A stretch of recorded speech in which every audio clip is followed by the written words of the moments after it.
இல்லை பேப்பரே, திரும்பவா பேப்பரே நமக்கு ரைட்டு.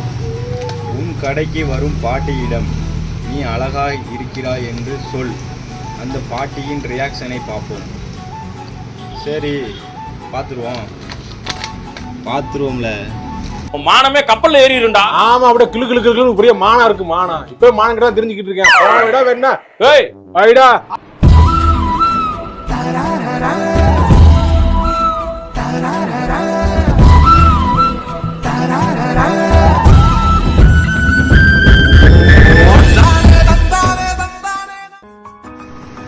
நல்லா இருக்கா?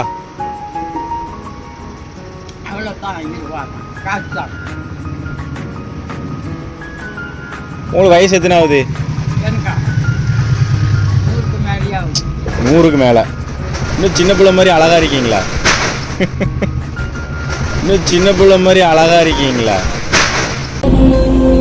ஒரு தடவை சிரியா. இன்னும் சின்ன பிள்ளை மாதிரி அழகா இருக்கீங்களா?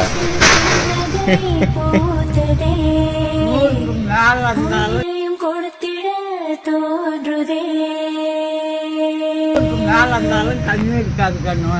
ஒரு எனக்கு தெரிஞ்சு வியாபாரம் தெரிஞ்சதுலேருந்து 100க்கு மேல. இது போதுமா? ஏன் கொடுமை கேட்டா அழுதுருவேன். ஏன் அப்படி என்ன கொடுமைப்பட்டீங்க கேட்க? கொடுமை பண்ணுறேன்னா போட்டு அம்மா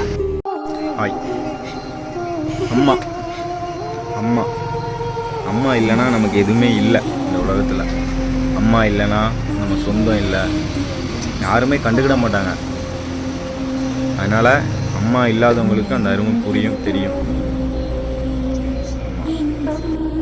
ஆனால் அம்மா இருக்கிறவனுக்கு அம்மாவை மதிக்க தெரியாது.